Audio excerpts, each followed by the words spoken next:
least a few people. So what we're going to do, though, is, as we said before, we're going to ask each of you to take 1 to 2 minutes and just summarize the 1, 2, or 3 ideas that came up at your table, which it could be an improvement on something that is being done now, or it could be a totally new idea. My table was so good; we had some good ideas. So I'm just going to go to order of where you are on the screen. So, Buck, you want to start? 1 to 2 minutes max. 1 minute is still fine, right? Sure. I'll keep it relatively short. With regard to the ideas that people had mentioned before, in the general session, the question of allyship seemed like everybody seemed to resonate with that. And the other comment was we need more role models, and people resonated with the idea of being not that everybody looks like a tall white guy. The additional ideas that came out at the end in terms of things people needed thought could be done is that, number one, somehow the community should have set some aspirational goals in terms of achievements, either Asian Americans as executives, Asian American boards, but there ought to be an aspirational goal that we as a community should agree to, and then we can drive programs to try to drive that, because it's now a metric as to whether we're making progress or not. Okay. Yeah. The other, you gonna say something, Peter?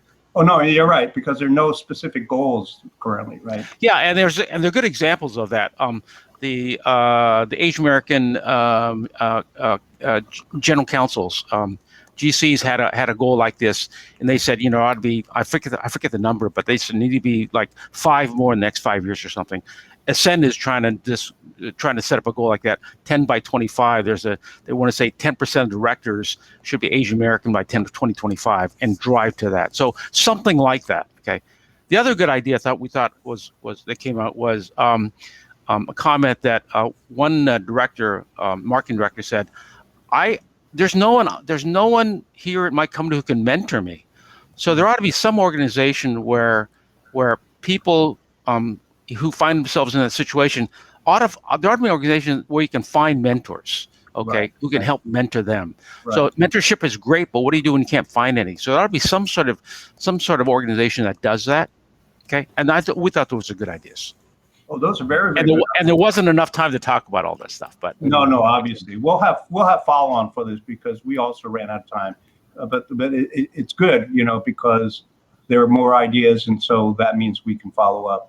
All right, I'm just going to arbitrarily pick someone. Matt, Choi. Hey, how are you doing?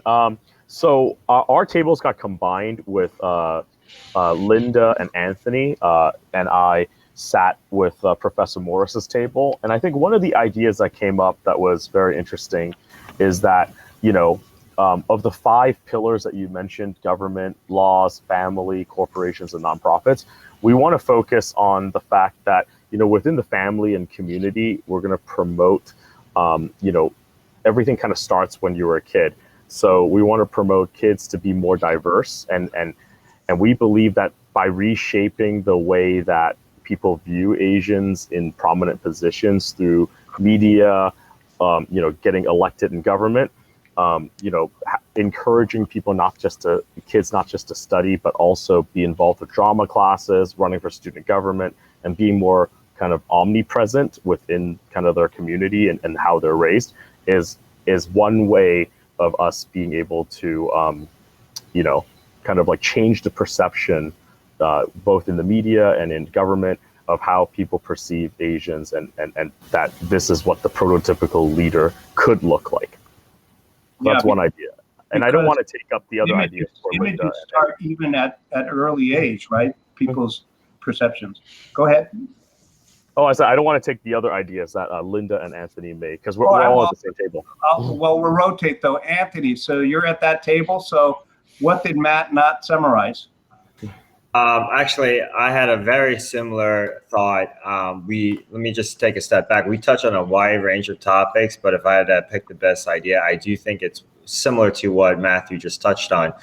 We definitely need more representation in the media to portray Asian Americans in a better light. but we think that this is not a new idea. So clearly there have been challenges.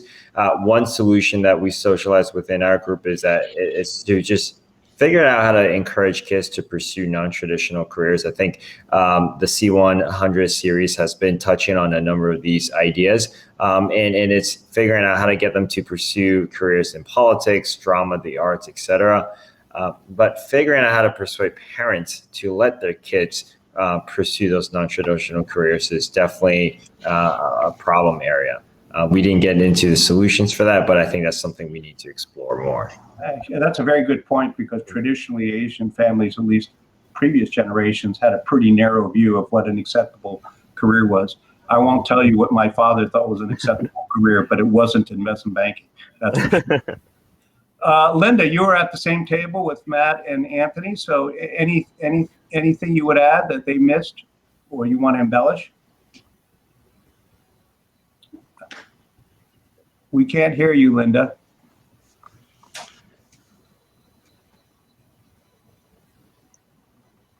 Okay. Well, Linda, while you're trying to make so your... I'll just add what I was mentioning, Okay, go ahead. maybe something that we didn't. Yeah, you're breaking up. What we're talking about is, I don't know if you could hear me now. Is that better?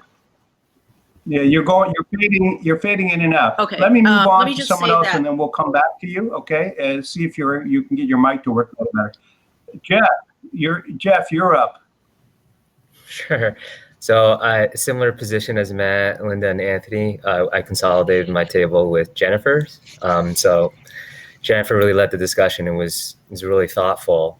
I would say the one thing that resonated in me in our discussion is just awareness, and awareness outside of our community right here, right? I think as representative of the individuals here and that diversity here, and needing to have, white, African, and other ethnicities to be party to our problems is one of the things that we need to take advantage of, specifically as we're coming out of this movement of anti-Asian hate. Right. People are actually listening to us and want to learn more about our issues. I can't tell you how many times people, a white or a black or any other ethnicity male besides Asian has come up to me and wondering, what is it? I'm sorry that it made you feel this way in the past. How can we make it better? And so one of the the immediate things we can start thinking about is perhaps the next panel as an immediate step is try to increase the diversity here of attendees from outside of just Chinese or Asian Americans to involve more white, black, and other folks. Yeah, I think that's a good idea. Well, I think it's important for us to say, look, we have a common problem. We're not the enemy, right? We're not the enemy, right? And that's with this hate Asia thing. It's unfortunately some parts of segment of the population are starting to think that we're the enemy, right? Which is not helpful. Jennifer, since you were at the same table with Jeff, so you any additional comments from your table? Yeah, it was great having Jeff at our table. And I wanted to follow up on something he said. We are in a watershed moment. The visibility of Asian Americans and Asian American issues and the discrimination that we faced historically and we continue to face is on the table. We need, as he said, to mobilize at this moment to make sure that people understand that the issues that we face we've been actually facing for a very long time. So this is where we build multiracial coalitions, as Jeff mentioned, that the next panel shouldn't be just Asian Americans. It was great to have us together, but another thing we said is that for many people, this is the first time that they're able to talk about it, but we're aware of it. So let's make it more aware. The second thing we talked about is broader ideas of what a leadership should look like and making sure that we don't privilege a heteronormative white male style of leading, that leadership looks and sounds different, and we need to promote that and actually support that. The other thing is invisibility, and people didn't necessarily use that word, but when I was hearing the comments of particularly the women, they feel invisible. Their contributions seem invisible. again, this is where the allyship of others, including Asian American men, can help to support the ideas that Asian American women raise, to not interrupt, to treat us equitably, and to support us when we speak. Yeah, that's great. Next up, Kevin Feng, but I also want to, before we start, Kevin worked very hard with me on helping with this event. So I want to thank Kevin. And Kevin is the current chair of the New York Lodge of FF Fraternity, which I've been a member of since, I think, the invention of fire or something. But also IMPay was a member starting back in, 1939 or something like that. So, and I think 5 Committee 100 members are members of FF. So Kevin, with that, please, what came up on your table? Thanks for that kind introduction, Peter. Yeah, I was on a table with Calvin Tsao and Lily Chen, both C100 members, and we, at the risk of stealing Calvin's thunder, we decided to just focus on some quick hits that could be easily implemented that can, maximize effectiveness in terms of helping accomplish some of the issues and goals that we outlined today. So, for example, in New York City, where I'm based, there are plenty of various organizations just targeting kind of Asian Americans. For example, there's KCA, there's Apex, there's MoCA, there's FF, which I'm a part of, there's C100, there's China Institute, etc. But and we all have our own audiences, we all have our own programs, and I don't believe there's some easy cross-pollination of activities, events, goals, etc. And so one idea we had was just to create a platform that kind of shared all the events of all these organizations, and it could be as simple as a Twitter handle that consolidated that took in all the events and just spread and shared all of them, so that we can synergize the audiences of all of these different organizations instead of each running their own little marketing programs with it, and their own little TAMs for corporate speak, using corporate speak there. So that's kind of one idea. And then the second was also kind of on that same vein, to just use social media as well to share some of these career ceilings learnings. For example, I believe C100 has held about 14 webinars on this topic, and there are some great insights from those webinars, and many of you here were participants, and lots of great stats, learnings, advice, and it should have a broader platform than just the C100 community, and we could put that on some of the learnings on social media as well, to allow anyone to just click follow and see and learn and advice. They don't have to be a C100 member, they don't have to be a FF member, they could just be anyone on social media, that allows this advice to go viral, to be spread, to be shared, etc. So those are our kind of 2 quick hits in terms of follow-ups. And I have one reaction. I totally agree that there ought to be more coordination and awareness. And one thing's for sure, something that sort of follows with what your group said, is right now, there's no list of all the different organizations. I remember when I first started this, I tried to create a list of all the organizations that are working on directly or indirectly. It was like painful, right? I had to call all sorts of people to get it together. So maybe one of the thoughts, and that ties in, Kevin, with what you're saying, is maybe we should publish, maybe C100 should publish a list of all the organizations that touch on this and a contact person, so at least people know how to reach each other, right? If not, maybe put some social media thing together. That's a great idea. That concept, though, of getting them to interact and market, it's a great idea. Gary, you're up next. Well, let's see. My group got combined with Andrea's, and I think the common theme that we all talked about was creating alliances and allies within our own organizations, and then how to expand beyond that. One comment was that maybe the fastest way to improvement is to do it internally and not wait for others. And that means really, that notion of for us and by us. But how do we do that? And how do we? So perhaps there needs to be more creation of affinity or professional groups within an organization or cross organizations that can provide support to each other and mentorship with each other, as well as alliances. And Andrea then talked a little bit about how to do that and some of the strategies for that. And so I'll turn it over to Andrea to follow up on any other points or to elaborate. Andrea, go ahead, please. Sure, and I hope you can hear me. I know the Wi-Fi is going in and out for a number of us, but I think education and awareness of not only our history, which I think that the state of Illinois a few days ago mandated that now Asian American history is going to be taught at schools, which we think that's a really great first step from the policy standpoint, but really awareness and education within organizations as well. But I think that another area that we talked about is, and Matt's group talked about it as well, is in your upbringing, in really focusing on educating the importance of working as a team, a sense of unity, winning as a team. I think that that's something that East Asians really struggle with.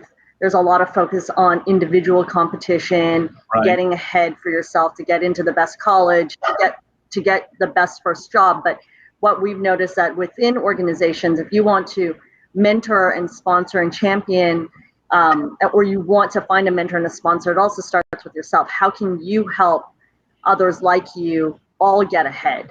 How should we be educating our children, next generation, to help one another out? Build that network. It's not about you getting ahead or being the best within, your family, friends circle. I think everyone here is probably can relate to your parents comparing you to someone else's parents' kid and saying they're so much better, they're going to get into Harvard, how are you going to get in? It's not about pitting you against your family, friends, kid. It's how can we all help each other get the best of what we can achieve. And it might look different for each person because everyone is born differently with different skill sets, but how do we help each other get ahead? So even being focused on team sports, because in team sports, the whole team is as strong as your weakest link. How do we collectively help each other get ahead? And I think that will in turn lead to mentorship and sponsorship and just working collectively as a group. Yeah, I think, wow. And just to follow up, so within an organization, you might be able to form a group within your organization, but if there aren't enough AAPIs within your organization, then you might have a professional group that crosses over many other companies. And so it's creating your own affinity groups with that teamwork mindset of mentorship and helping each other. And through strength and visibility and solidarity and alliances, you're also able to advance individually as well. Yeah, I think that's a great idea. And some people are doing that. I mean, I remember one of the speakers, Harrison Leung, who is one of the discussion leaders, he said within McKinsey, they got a group of the Asian Americans together and say, let's get together and try to focus on this issue. And it became an official group of McKinsey, right? Which also gave them some clout as well. So that's a great idea. Linda has sent me a note saying her audio is just not great, so I won't make her try to do it again. Can I jump in make one comment with regard to the comments, but okay, with regard to the getting together across companies, the comment Gary made, there is an organization about a year old called Asian Leadership Alliance that is a network of Asian American ERGs, employee networks. Their numbers now about a year old, and they have now over several hundred company ERGs, which did incredible engagement, and they're actually very active. I think the more active collective of ERGs I've seen. So this actually is happening. So if anybody doesn't know about it and have ERGs, they should really talk to. It's called ALA. Look at their website. Yeah, see, this is a great example of I would never know if Buck hadn't been on this panel or whatever. I would never known that they exist. So this is at least one area, like Kevin was saying, we've got to help people know at least what resources are out there, right? At least, it doesn't mean that's enough, but at least you ought to know, right? And also, Gary, you and I ought to put our heads together just to say, this whole series has been a great way of convening, educating, galvanizing, and so forth. But we ought to think too whether there's some things we ought to add to this program along some of the lines that people are talking about. I mean, we have to be careful only to do things that we can do well, because otherwise it's not worth doing. But are there some things that we can do that add to the pie, right? Rather than trying to take from somebody else's slice. Well, this is really wonderful. It's time for us to switch to the other discussion leaders. But this has been great, and I want to thank all of you. And for these summaries were terrific. As I'll say to the next group as well, this being recorded, it'll be available on the Committee 100 website. But also, I'll work with some people to put a summary of all the ideas together, so that we can somehow communicate them to people. So with that, I'm going to end this session. And if the technology works, we're going to see a different group of people on the screen, and you'll be in the audience. All right.